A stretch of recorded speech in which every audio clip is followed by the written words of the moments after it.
In this video, you will learn how to use a tool called iFix. iFix is designed to help you select the correct patch generated by automated program repair tools.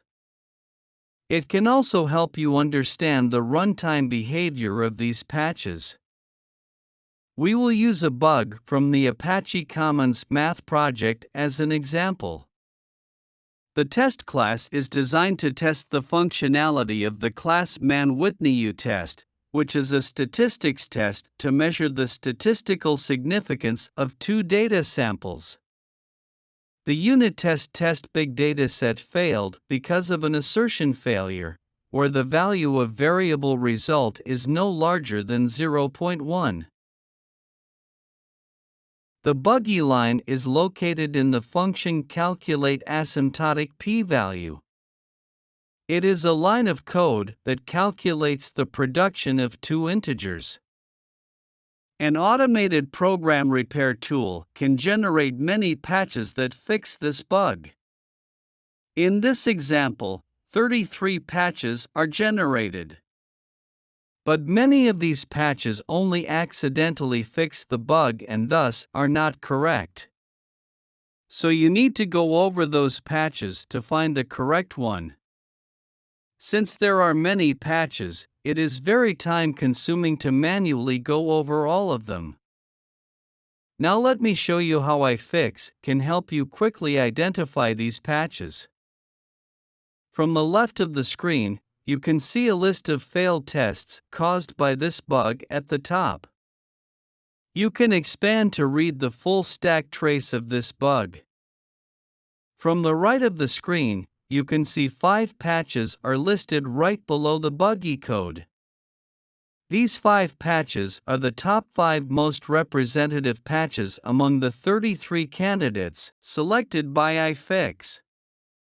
In this way, you have a shorter list of candidate patches to start with. From these 5 candidate patches, you need to choose the most favorable one. Now you can use the debugging tool to help you. To start the debugging process, you need to first click the Rerun button here. This will run the failed test cases on the 5 patches in parallel. So you don't have to execute each patch manually one by one. If you use a traditional debugger, you will have to set breakpoints and check the runtime values of a program step by step. iFix eliminates this effort. iFix automatically captures the runtime values related to each patch and renders those values in a comparison table here. In this example, there are 3 comparison tables. Each table contains the runtime values in a function from the call stack of the buggy code. Here, you can see test big dataset calls man-Whitney-U-test, and man-Whitney-U-test then calls calculate asymptotic p-value in this call stack. You can click on the header of each table to collapse or expand them. From each table, you can see the runtime value of variables in different patches. In each row, different values are labeled with different colors, in order to help you recognize the behavior difference between the 5 patches.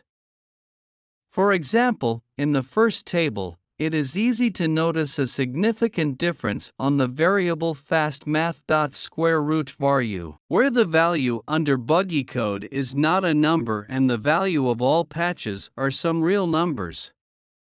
We can see in the code that the function square root takes var as its variable. To observe the reason for this difference, you may want to look up the runtime value of the variable var, which is 2 rows above. From there, we can see that its runtime value under buggy code is a negative number, while the values of all patches are not. Notice that the expression on the right-hand side is composed with positive numbers. We can infer that there exists an overflow, which triggers the function square root to calculate a not a number output. Then let's look back to the candidate patches. Patch number 174 only changes the type of the variable N1N2 product, while patch number 175 through 178 change the expression on the right-hand side. Therefore, the former one is thought to be the most favorable patch. iFix has some convenient features. For example, if you click on the name of a variable, then the code editor will directly jump to the line of code in which the variable is defined. You can double-click on the underlined italic values to view the content of a serialized object. Sometimes, the 5 selected patches here may not include the correct patch. In that case, you can ask the tool to resample the patches by exploring more patches which are similar to the one in favor by clicking Explore Patches above the corresponding patch. You can also exclude a set of patches by clicking Exclude Patches above the one you are not interested in.